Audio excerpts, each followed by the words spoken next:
তার ভয় এবং তার মহাব্বতের আকাঙ্ক্ষা দুটোই তাকওয়ার দুইটা দৃশ্য। আল্লাহ অর্ডার করেছে রোজা রাখতে হবে, আল্লাহ অর্ডার করেছে নামাজ পড়তে হবে, আল্লাহ অর্ডার করেছে এই থেকে পর্যন্ত পানাহার কামাচার সমস্ত কিছু থেকে আমাদের বিরত থাকে। তো এটা হচ্ছে একটা প্রতিশ্রুতি, রোজাটা হচ্ছে একটা প্রতিশ্রুতি। আর এই জন্য এই প্রশিক্ষণটা দেওয়ার জন্য আল্লাহ 12 মাসের ভিতরে এই একটি মাস 1 মাস প্রশিক্ষণ নিয়ে 11 মাস চলবে। এখন রমজান কিভাবে আমাকে তাকওয়াবান করে দেয়? আমি আগেই বলেছিলাম যে মূলত মৌলিক কিছু কাজকে আল্লাহ রাব্বুল আলামিন মানবীয় চাহিদাকে কন্ট্রোল করার মাধ্যমে, মানুষের চাহিদা হচ্ছে শারীরিক চাহিদা, মানসিক চাহিদা এবং তার অন্তরের বিভিন্ন ডিমান্ডগুলো, এগুলো আল্লাহ রাব্বুল আলামিন রমজান মাসে মানুষকে এমনভাবে কন্ট্রোল করে দিলেন যাতে করে সে যেন পরবর্তী জিন্দেগিটা আমার কন্ট্রোলেই থাকতে পারে। আর এই কন্ট্রোল থাকার নামটাই হচ্ছে তাকওয়া। আমরা যদি এখানে দেখি, এখানে দুইটা শব্দ এসেছে তাকওয়া। তাকওয়া কিন্তু দুইটা শব্দের সমন্বয়ক একটি শব্দ, সেটা হচ্ছে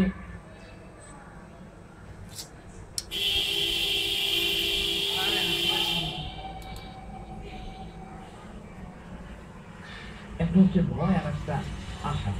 আমরা আল্লাহকে শুধু ভয় করি না, শুধু যদি ভয় হতো তাহলে এটার নাম হতো খাউফ। তাহলে খাউফুন আলাইহিম আরবিতে যেটা আসছে যে ভয়, যেই ভয়ের মধ্যে কোনো ভালোবাসা নেই, কোনো মায়া নাই, সেইটাকে বলে খাউফ। যেমন ফেরারি আসামিকে পুলিশে যখন ধরে তখন তার থেকে আর কিছুই আশা করা যায় না, পুলিশ তার উপর ক্ষিপ্ত হয়েই ধরেছে তাকে। কিন্তু বন্ধুকে যখন ধরে দোস্ত তোরে ছাড়া আজকে রাতে খাবোই না, তোকে নিয়েই খাবো, তোকে কোনো ক্রমে আজকে ছুটি দেবো, অনেকদিন পর পেয়েছি। এই যে একটি মহাব্বতের আকাঙ্ক্ষা, মহাব্বতের ভয়, ও পেলে তো একেবারে বাসায় না নিয়ে ছাড়বেই না, এরকম একটি। মা সন্তানকে মারে, বাবা দারুণ কঠোর সন্তানের উপরে, কিন্তু তার একটি দরদ ভেতরে ভেতরে কাজ করে। এইটাকে আরবিতে এই যে ভয় এবং মায়া, এই দুটো জিনিস একত্রিত করলে যা হয় তাকে আরবিতে বলে তাকওয়া। যেমন কাদা, 1000 টন কাদার মধ্যে বাইন মাছ লুকিয়ে থাকে, নিজের গায়ে এক ফোঁটাও লাগে না, এটা হলো তাকওয়ার বাংলা উদাহরণ। এর অর্থ হচ্ছে সমাজ জীবনে কি আছে সেটা আমার ধর্তব্য বিষয় নয়, আমি গুনার মধ্যে লিপ্ত হব না।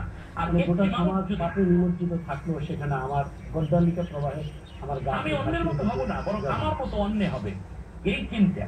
অর্থাৎ আমি আল্লাহকে ভয় করি বিধায় আমি এই কাজটি করবো না। কেউ যদি ভালো না থাকে, মালে ভেজাল না মেশানো যদি একজন ব্যবসায়ী থাকে, তাহলে আমি থাকবো কিয়ামতের দিন, আমার এই জাতা আল্লাহ তাআলা থাকবে।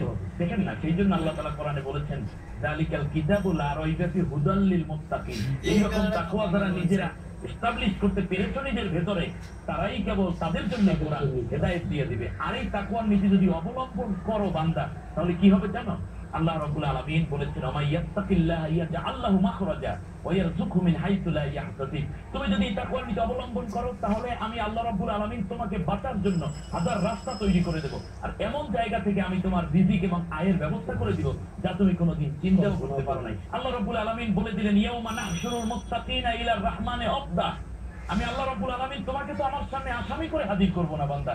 আমি আল্লাহ রাব্বুল আলামিন তোমাকে এই যে দুনিয়ার জীবনে তুমি ভোগ বিলাস, লোভ লালসা এগুলোকে কন্ট্রোল করার মাধ্যমে, জৈবিক চাহিদায় কন্ট্রোল করার মাধ্যমে রমজানে যেমন করেছো, এই যদি তোমার জীবন হয়ে যায়, তাহলে আমি আল্লাহ তোমাকে কিয়ামতের দিন আমার সামনে মেহমান করে সম্মানিত করে হাজির করে দেব। শুধু তাই না, তুমি যদি আমার সামনে মেহমান হয়ে সম্মানিত হয়ে হাজির হয়েছো, এখন জান্নাতে তুমি হেঁটে যাবে না। যেই জান্নাতের আশায় তুমি এত পাগল পারা, সেই জান্নাত তোমার জন্য আমি কি করবো জানো?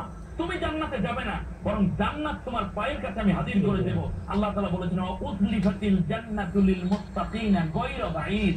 আমি আল্লাহ তাআলা এত নিকটে নিয়ে আসবো যে বান্দা আমাকে দেখতে থাকবে। আর আল্লাহ রাসূল আপনার হাদিসেও বলেছেন যে রমজানের রোজাদারের আল্লাহ তাআলার সাথে কিয়ামতের দিন সাক্ষাৎ পাবে।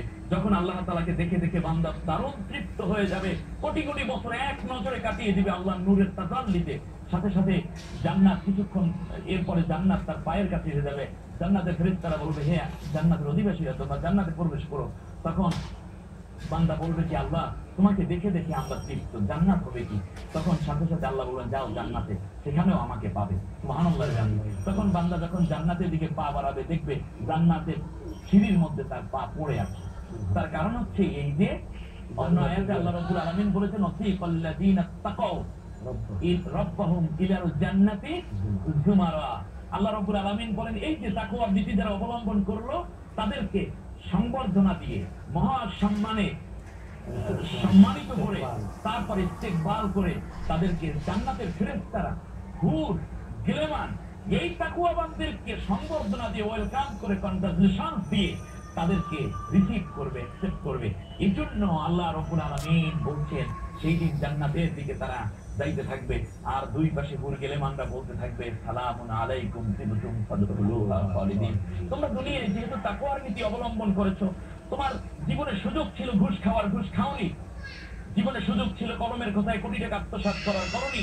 তোমার হাতে প্রচন্ড ক্ষমতা ছিল অন্য মানুষকে অপদস্থ করা, নিপীড়ন করা, অত্যাচার করা, কিন্তু তুমি আমি আল্লাহকে ভয় করার কারণে কেবল তুমি সত্যের উপরে প্রতিষ্ঠিত ছিল, ন্যায় বিচার করেছিলে। অপরদিকে এটা করতে গিয়ে অনেক কেউ চাকরি হারিয়েছো, কেউ ব্যবসায় ধস নেমেছে, কিংবা সুন্দর বাড়ি গাড়ি করতে পারো নাই, কিন্তু আমার তাকওয়াটাকে তুমি ছেড়ে দাওনি। অতএব আজকে কোনো কথা নাই। এই হুর গিলেমানরা তারা বলতে থাকবে আসসালামু আলাইকুম তাহিয়াতুহুম ফিহা সালামুন ওয়া আখিরু দাওয়াহুম আনিল হামদুলিল্লাহি রাব্বিল আলামিন। তাদের অভিবাদন হবে শুধু সালাম, আল্লাহ তোমাকে শান্তি রাখো। শান্তি, সেই অনন্ত শান্তি, অনন্ত এবং চিরস্থায়ী শান্তির জন্য তাকওয়ার কোনো বিকল্প নাই। তাকওয়া হচ্ছে মানব জীবনের শ্রেষ্ঠতম অ্যাসেট। যে তাকওয়া নাই যা তার জীবনে কিছুই নেই।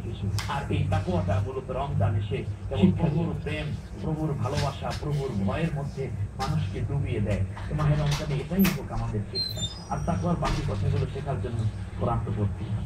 যে চমৎকার আলোচনা করেছেন। সম্মানিত দর্শক, আমরা এতক্ষণ রমজানের তাকওয়া সম্পর্কে মাওলানা জামালউদ্দিন সাহেবের কাছ থেকে কোরআন ও হাদিসের আলোকে অত্যন্ত গুরুত্বপূর্ণ আলোচনা শুনলাম। আশা করি তাকওয়ার ব্যাপারটি আমরা কিছুটা হলেও বুঝতে পেরেছি। আর এই রমজান মাস হচ্ছে তাকওয়া অর্জনের অন্যতম একটি মাস। আমরা অনুষ্ঠানের একেবারে শেষ করতে আগামী অনুষ্ঠান দেখার আমন্ত্রণ জানিয়ে আপনাদের কাছ থেকে বিদায় নিচ্ছি। আসসালামু আলাইকুম ওয়া রাহমাতুল্লাহি ওয়া বারাকাতুহু।